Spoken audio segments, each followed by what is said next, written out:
From July 23rd to August 8th, 2021, 206 nations will send over 16,000 athletes and 4,000 staff to Tokyo to participate in the 29th Summer Olympics. COVID-19 has ensured that this is unlike any previous Olympics, beginning with the fact that, although they're taking place in 2021, these are actually the 2020 Olympics. A recent surge in COVID cases around the world has prompted organizers to ban all spectators, so all the drama and spectacle will unfold in empty venues. And opportunities for athletes to mix and mingle in the Olympic Village are basically out. But there is one aspect of the 2020 Games that will feel very familiar: sponsorships. Over 50 firms are listed among the partners for the Games, including numerous Japanese brands seizing upon this rare opportunity. Savvy brand managers know that the Super Bowl doesn't even come close to the global exposure brands get from the Olympics. But it wasn't always this way. There was a time when the Olympic brand wasn't for sale. Today on Cold Call, we've invited Geoff Jones to discuss the case entitled Horst Dassler, Adidas and the Commercialization of Sport. I'm your host, Brian Kenny, and you're listening to Cold Call on the HBR Presents Network. Professor Geoff Jones is a historian who studies the evolution, impact, and responsibility of global business. He is a repeat customer here at Cold Call. We love having him on the show because we love the way that your cases, although they took place long ago, still are highly relevant today. There are many lessons we can learn from what's happening today. So thanks for coming back, Geoff. Always pleased to be on the show. And this is super timely. The Olympics are kicking off here shortly in Tokyo. I think people will be really interested, as I was in reading the case and hearing about the history of Adidas and the history of the Olympics as the way it's evolved to what we know today. Let me ask you to start just by telling us, when you step into the classroom, what's your cold call to start this case? I start in the middle of the case with the growth of Adidas, as they say in Europe, or Adidas, as is most common in the United States. The company started in 1949. By 1975, it's really big. How do we explain that? Or put another way, is this an innovation story or a marketing story? Which was the most important in the firm's growth? And I find that quite a good way to get the discussion going. Why was it important to you to write this case? How does it relate to the things that you think about as a business historian and a scholar? Well, the course I teach is about the role of business, particularly entrepreneurs, in waves of globalization, going back from the 19th century to the present day. The Adidas story is set primarily between the 1930s and the 1970s. That's a very interesting period. The world has deglobalized. The Great Depression has resulted in tariffs. There's wars. There's the spread of communism. There's the Cold War. So business as a whole is fragmented big time. And yet this is the period when sport is globalized big time. Nations who have completely different political ideologies are competing. If you want to create a story about deglobalization, the very interesting part of this story is that globalization is happening in the cultural sphere in sports, while in business terms, deglobalization is happening. So I love that paradox because it complicates how we understand globalization. I like that tension that this case causes.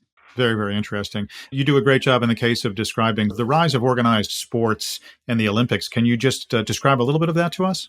It's the story of the wealth created by industrialization. By the 19th century, people who had industrialized, particularly in Europe, had more money, they had more leisure time, they're able to travel more. Governments are becoming interested in promoting health through sports. So you start to get, primarily in Europe, the creation of international federations of sports. I think gymnastics, 1881, rowing, 1892, which organize these sort of competitions between sports. It's the late 19th century when it really gets going. The Olympics itself is the brainchild of a French nobleman, Pierre de Coubertin, who in the 1890s thinks, let's resurrect the Olympic Games, which hadn't been held since, the 4th century in the Common Era. And he's a kind of visionary who thinks of sport as a way to express different ways of being human. And so he forms the International Olympic Committee. 1896, there's the very first modern Olympics held in Athens, 280 athletes, 43 events, 12 countries. Hungary is the only national team. Everybody else is like affluent college kids and others who just turn up for this event. But after 1896, it's been held every 4 years, except in periods of war ever since. Yeah. Amazing how it's grown since then, and amazing how they decided to move it around the world to different places, which has become such a sideshow of the Olympics in and of itself. I was surprised to read in the case about the role that the world wars played again in the rise of organized sports. Can you talk a little bit about that? I mean, I think if you stand away, there are really two quite separate but important things. The first is with war, you need a lot of healthy men to Yeah. fight it. So governments start seeing health and fitness as a strategic asset in many ways. Mm-hmm. And we've had the rise of nationalistic spirits as well. So countries now interested, they've done the war thing, then they become interested competing in the sports field. That's a very important aspect.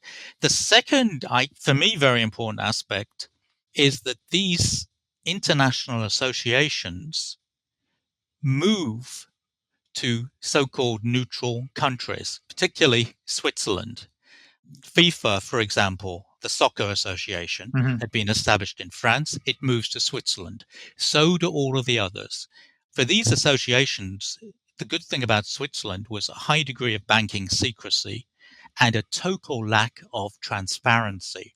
Mm. And this becomes very important in how these international associations work as well. So World War I in particular, I think, is transformational for organized sports.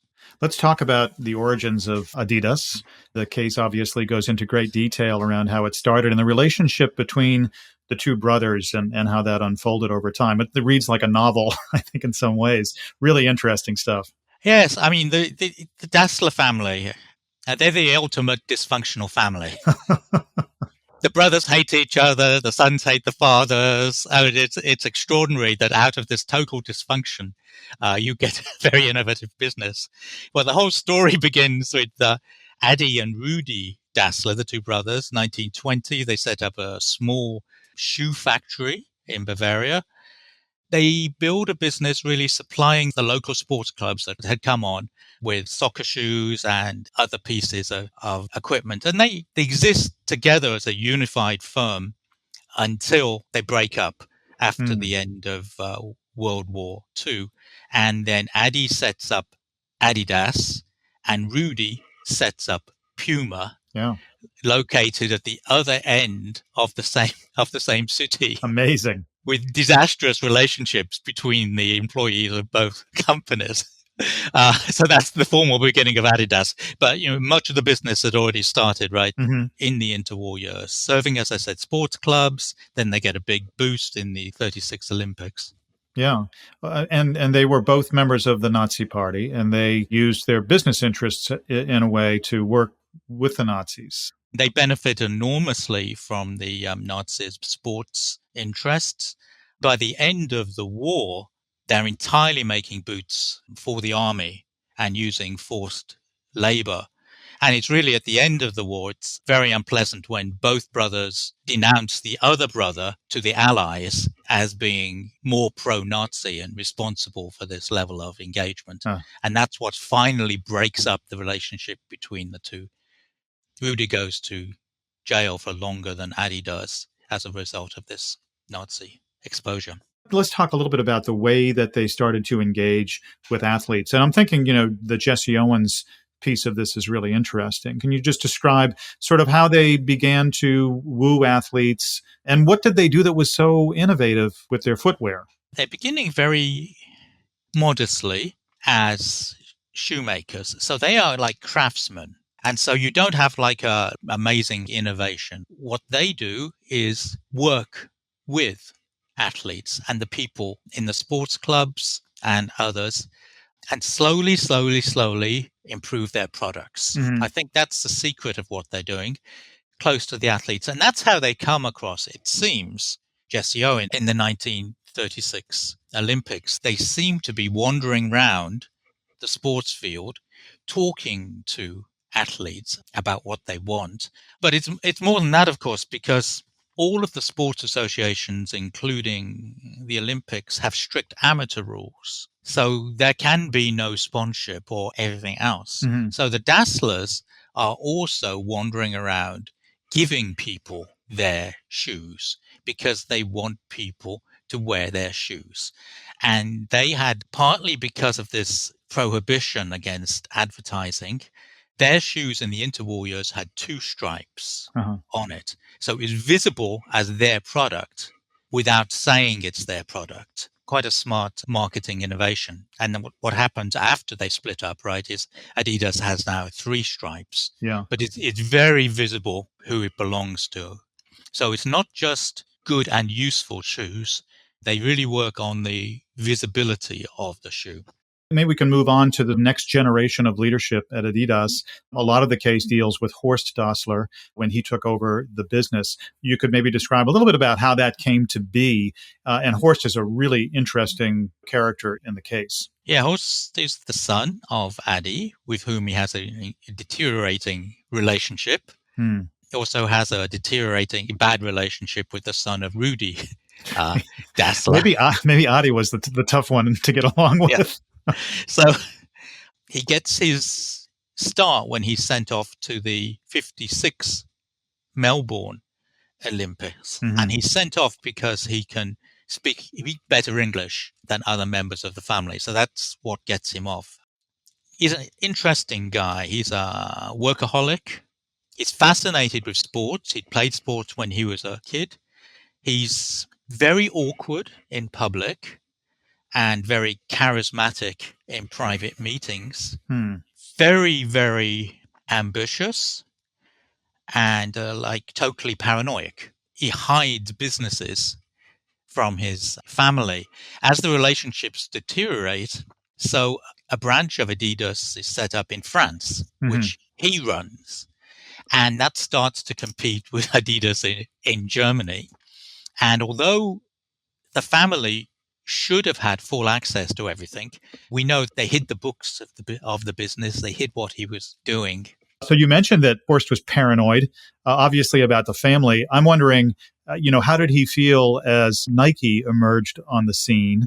And we know that Phil Knight, the founder of Nike, sounds like a similar character to Horst a little bit in terms of his ambition and his drive. What was the relationship like, if there was any, between those two businesses? I'm not sure there was any relationship because Horst kind of misses what's happening in the US market, and Nike gets it exactly right. What we're seeing in the US market is the democratization of sport and the spread of jogging by regular people.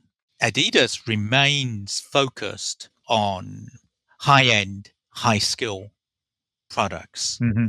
Part of that issue also is Nike realizes they can get good quality shoes made in Asia, and they head off into the world of outsourcing. And so they grow the market extremely quickly in the United States. Adidas, on the other hand, remains focused on its German factories, on a high level of craftsmanship. So they end up in 1982 with only about 10% of the US market. Horst spends a lot of time, I guess, thinking about how he can have influence over some of these large athletic organizations that you mentioned, the IOC and FIFA and IAAF. What's driving him on that front? And what's his strategy, I guess, as he's starting to think about how to have influence there? Horst wants to build something bigger than an athletic company. He wants to build a giant sports marketing business, which for sure Adidas sporting equipment will be part of it, but he's thinking much bigger than selling shoes. So what's his strategy? His strategy is to get control of these sports associations, and then the sports associations have seats on the International Olympics Committee. So eventually to get control of the International Olympics Committee. Why does he want control? He wants control because these associations all have amateur status. They insist that their participants are amateurs. So by getting control, He wants them to change the rules of the game to allow corporate sponsorship. And he's setting up a company in Monte Carlo to capture those sponsorships, to actually broker them between the sports associations and the companies. He's going to create a whole new business unrelated to sports equipment of basically packaging up sponsorship deals from the sports associations and selling them to broadcasters and to companies. So people listening to you might say, yeah, well, what's the big deal? That happens all the time. That's how the world works. But what he did was, it was both brilliant and devious at the same time. It is. The founder of the Olympic Games had been extremely clear that sport and money do not mix very well.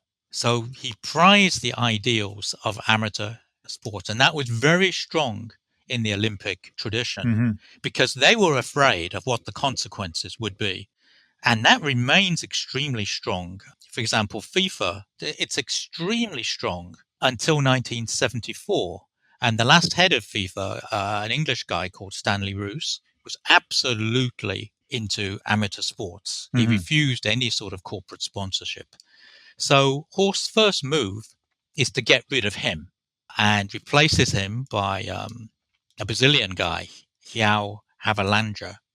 Havelange gets elected by getting the votes of sports foundations from Africa, Latin America, and Asia. And he promises them a ton of money to build their sports.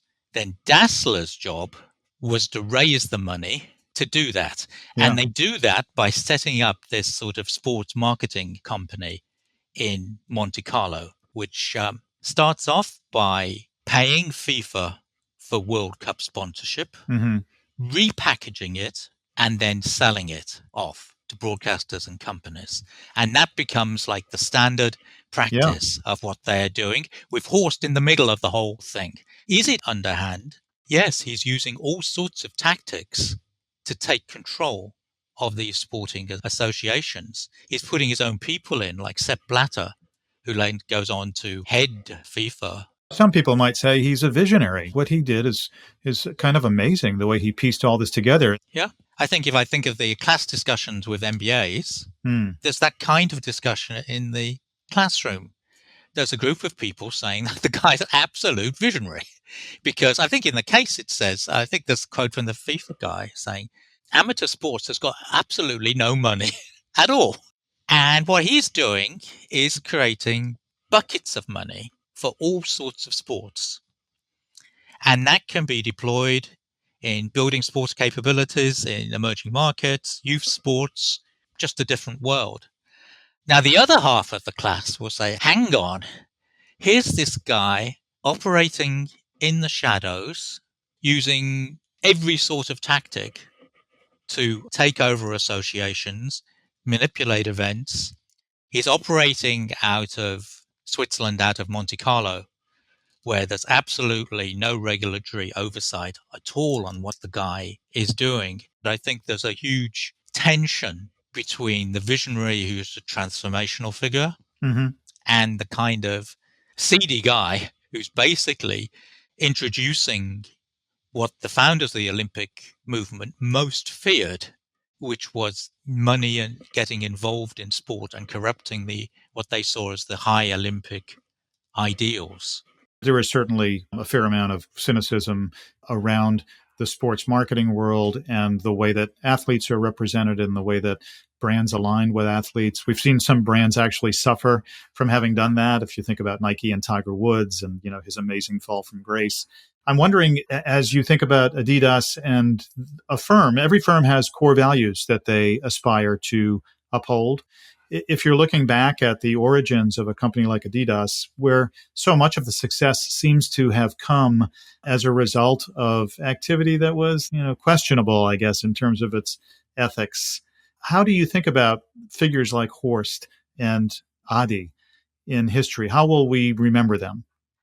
I mean, memories are kind of in the eye of the beholder, really, as we've already been saying. Some people will remember them as the ones who really put sport at a whole new level. And they will reflect that for many people on earth, sport is like a wonderful, wonderful thing to go to see, to participate. It's just the most important things in their life. Other people, I think, will and probably should see them as introducing a level of grayness in the sports business that we're still struggling with now. It hasn't really gone away. We've come through like a huge scandal in college basketball involving a top Adidas executive. FIFA, eventually the Department of Justice had to take action against the high level of corruption in the game. That's also, honestly, their legacy. So it's a very conflicted legacy. So many of your cases seem to have this tension that runs through them, which is one of the reasons I love talking about them. And one of the questions that I always like to ask is, could this happen today? Horst was maturing as a business leader and his firm was evolving at a time when there was still this green field was open to him and he could shape it in a way that suited his needs.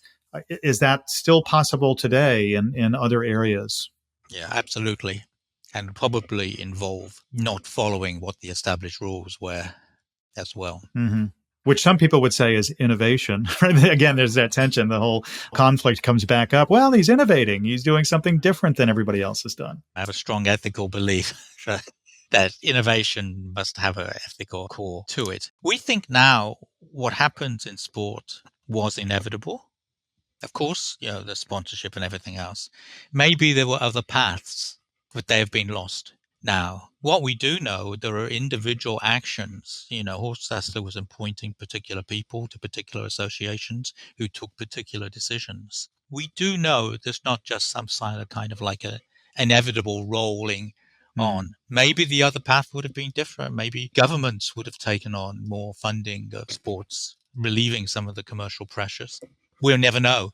As usual, this has been a fantastic conversation, and I thank you for sharing your insights with us. I guess one final thought, one final question would be, if there's one thing you want people to take away from this case, what would it be? It's a story of ends and means.